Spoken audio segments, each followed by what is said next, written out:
भाई बिलाखिर पाकिस्तान ने जिम्बाब्वे को दूसरे वनडे मैच में 10 विकेटों से शिकस्त दे दी। देखें, यह है पाकिस्तान की खासियत, अनप्रिडिक्टेबल टीम है।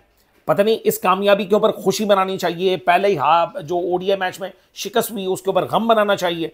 अनप्रिडिक्टेबल टीम इसलिए कही जा सकती है कि ऑस्ट्रेलिया जैसी मुश्किल टीम को वो हरा देती है और जिम्बाब्वे जैसी टीम के सामने भी वो हार जाती है। ये पहला गम हमारा तो ये था। दूसरा, हमें खुशी इस बात की थी कि चलो भाई 10 विकेटों से कामयाबी हासिल की, मगर बहुत सारे लोग सोशल मीडिया पे ये लगे हुए थे। देखिए, साइम अय्यूब की सेंचुरी भी उसने लगा दी, अबरार अहमद ने 4 विकेटें भी हासिल कर ली। मुश्किलात की बात क्या है वो तो मैं आगे बात करूंगा, मगर मैं अभी उस बारे में बात करूंगा कि बड़ी बातें हो रही कि बाबर आजम ना नहीं था, इस वजह से जो है वो पहला वनडे मैच हारी। ओ भाई, ये बातें छोड़ दो। बाबर आजम की मौजूदगी में भी पाकिस्तान जो है वो T20 भी हारा है, ओडीआई भी हारा है। बात यह कि अगर सवाल तो मैं उन लोगों से सवाल करता हूं मैं कि बाबर आजम अगर तुम थे, अगर पाकिस्तान के कप्तान थे, तो दीगर खिलाड़ियों को तुमने तैयार क्यों नहीं किया? आपने बनाना था ना। आप तो पूरी बराजमान होकर आप ओपनिंग पे भी T20 में उतर रहे हो, वन डाउन उतर रहे हो, कप्तानी भी आपने कई साल तक संभाल के रखी। कौन से अगर जो लोग ऑब्जेक्शन कर रहे हैं इन खिलाड़ियों के ऊपर, क्या तैयब ताहिर जैसे, कामरान गुलाम जैसे खिलाड़ी, या दीगर सलमान अली आगा या दीगर खिलाड़ी जो भी पाकिस्तान में जो अभी आज परफॉर्म कर रहे हैं, डेब्यू भी किया है, आमिर जमाल जैसे खिलाड़ी हैं जो इतनी एज में आकर भी आप पाकिस्तान की टीम का हिस्सा बन रहे हैं, तो आपने खुद खिलाड़ियों को प्रोड्यूस खुद से क्यों नहीं किया? आपने बनाना था, आपने ओपनर तैयार करने थे, आपने मिडिल ऑर्डर तैयार करना था, आपने लोअर ऑर्डर तैयार करना था, आपने बॉलर्स तैयार करने थे, आपने तो कुछ भी नहीं किया। यानी आपने अगर अपने पल्लू झाड़ दिया तो उसका मतलब पाकिस्तान हार जाएगी। ये इन सारी चक्करों से निकलो। एक किसी खिलाड़ी के होने से या ना होने से कुछ नहीं होता।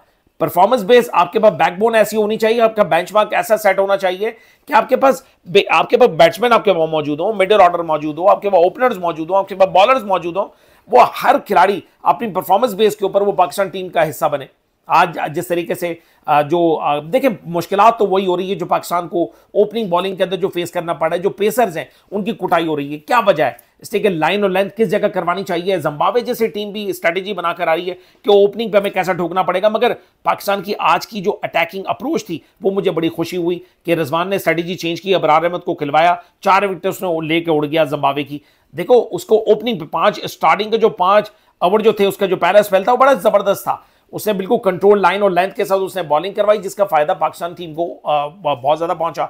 और जिम्बाब्वे को देखें, पिछले मैच में भी 125 के करीब करीब तकरीबन 7 खिलाड़ी आउट हो चुके थे, आज भी ऐसे ही हुआ था। मगर बात यह कि पिछली दफा भी इसको स्कोर को रिस्ट्रिक्ट किया जा सकता था कम को। हम इंटरनेशनल मैचेस खेलते हैं, हमें डेक्वेस लुइस मेथड क्या, हमें कैलकुलेशन भी हमें पता है कि बारिश जब आनी होती है हमें क्या चीज करनी होती है, हमें कैसे स्ट्राइक रोटेट कैसे करना पड़ेगा, हमें 6 रन रेट हमें कैसे ऊपर लेकर चलना पड़ेगा कि हम स्कोर हमारा एवरेजतन हमारा देखा जाए तो हमारा ऊपर चल रहा हो डेक्वेस लुइस मेथड के जरिए। हम कैलकुलेशन को भी नहीं समझ पा रहे थे, इस वजह से पहले मैच के अंदर भी शिकस्त का सामना करना पड़ा। अफसोस के साथ कहना पड़ा है कि हमें अटैकिंग अप्रोच चाहिए, हमें बैट्समैन हमारे पास हार्ड हिटर होने चाहिए। जैसे आज साइम अय्यूब की आप देख लें, उन्होंने 53 गेंदों को सेंचुरी लगा दी, 19वें ओवर के अंदर मैच को सुपड़ा साफ कर दिया। देखिए, जिस जगह पर खुशी करनी, देखिए खुशी तो होती है, मगर ऐसी खुशी क्या कि पहले गम के बाद आप दूसरी आप खुशी देते हो। ये बिल्कुल एकतरफा मैच आपने मार दिया, 145 पर रिस्ट्रिक्ट किया और 19वें ओवर के अंदर ये मैच को जो वो क्लियर कर दिया। हालांकि अब्दुल्ला शफीक की बैटिंग, आप उसको बैट्समैन देखें, बड़ा जबरदस्त स्टाइलिश बैट्समैन है, उसको मौका नहीं दिया गया। वो अगर आता, अगर उसको मौका दिया जाता, माजी में भी अगर बड़े बड़े मौके दिए जाते तो यकीनन वो बड़ा अच्छा वो सेट हो चुका होता ओपनिंग के ऊपर या वन डाउन के ऊपर। यहां पर तो बाबर आजम ने तो ठेका बना के रखा हुआ था कि भाई वन डाउन पे तो मैं ही उतरूंगा। इस वजह से टीमों की खराबियां जो वो गलत कप्तानी की वजह से, गलत कप्तान की गलत स्ट्रेटेजी की वजह से आप खिलाड़ी नहीं बना पाते। आपके पास मिस्ट्री स्पिनर्स नहीं है, अगर वो है भी तो मंजिल आम पर नहीं आ पा रहे। लोग डरते हैं, आते हैं तो बोले यार हमारा कैरियर तबाह हो जाएगा। अब ठीक उसी तरीके से आज देखें, फैसल अकरम है, वो टीम में परफॉर्म कर रहा है ना। इन टीमों के सामने आपको चाहे वो होम सीरीज हो, मेरा यही इस बात पे शिकवा है, होम सीरीज हो या आपके पास अवे सीरीज, उसके अंदर आप एक आधा खिलाड़ी आप शामिल करते हो जिसमें वो लड़का जो है वो उसको ग्रूम किया जाता है ड्रेसिंग रूम। यहां पर तो माजी में ऐसा रहा है कि उनको डेब्यू करवा दिया, ये डेब्यू भी नहीं करवाया। मैं तो समझता हूं उनको 16 रुकनी स्क्वाड के अंदर उनको लेकर गए और पता चला अगला जो उसको टूर्नामेंट उसको खिलवाया भी नहीं है, किसी मैच में भी नहीं लिया और बोले किस वजह से उसको ड्रॉप किया, यानी इसके बाद तो उसका नाम भी नहीं लेने के लिए कोई तैयार नहीं है। ऐसे में आपको अनगिनत खिलाड़ी दिखा दूंगा, कई बैट्समैन दिखा दूंगा, कई बॉलर्स दिखा दूंगा जो 16 रुकनी स्क्वाड में तो गए, 18 रुकनी स्क्वाड में तो गए, मगर आइंदा कभी पाकिस्तान टीम के अंदर उनका नाम नहीं लिया गया। ये थोड़ा सा हमारा जो है वो एक हमारी जो सोच है, जो माइंडसेट है, वो खत्म करना है। आज की जीत के बारे में तो आप तो जानते हैं कि आज जीती है, जिस तरीके से आज बड़ी तारीफें हो रही होंगी, सब कुछ हो रहा होगा। क्रिटिसिज्म उसी बात पर होता है जब आप गलत तरीके से, गलत स्ट्रेटेजी के बाद जब आप हारते हो। आज की स्ट्रेटेजी, प्लानिंग, अटैकिंग अप्रोच, आपने स्पिनर्स के साथ जिस तरीके से आपने अटैकिंग फील्ड खड़ी की थी, आपने जिस तरीके से एक साइम अय्यूब को जो टारगेट सेट करने का आपने बोला था, वो बड़ा अच्छा किया। यानी आप जिस तरीके से आपने टारगेट चेज किया जितना जल्दी, ये भी बड़ा अच्छा रहा, अच्छा साइन है। मगर कहने का मकसद, इसकी कंटिन्यूसली इसी स्ट्रैटेजी के साथ आपको चलना पड़ेगा। गलतियां होती हैं मैच में, कभी बॉलर से हो जाती है, बैट्समैन से हो जाती है, तमाम जो क्रिकेट सेंस रखने वाले वो समझते हैं।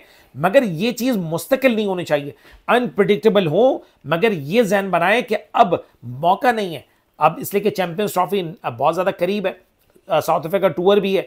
अब आपको चाहिए कि इन टीमों के अंदर, इसलिए कि अभी मजीद 4 मैचेस बाकी हैं, एक ओडीआई मैच है और 3 T20 मैचेस बाकी हैं, तो आपको गेम प्लान बनाने की जरूरत है। जहां जहां गलतियां हो रही हैं उनको थोड़ा सा बेहतर करने की जरूरत है। जहां ओपनिंग के अंदर आपके जो बॉलर्स कुटाई हो रही है, उसको कैसे संभालना होना चाहिए। आज जिस तरीके से अबरार को आपने यूज किया, अब क्या गेम प्लान हो, कौन सा ऐसा बॉलर हो जो शुरू के जो पहले जो वाइट बॉल, जो नया बॉल होता है, उसको कैसे वो कंट्रोल कर पाएगा स्कोर को, ये थोड़ा सा प्लान करने की जरूरत है। अपना बहुत ज्यादा ख्याल रखिएगा। आपका क्या इसकी आज के मैच के बारे में राय है, उसके बारे में जरूर आगाह कीजिएगा। Thank you.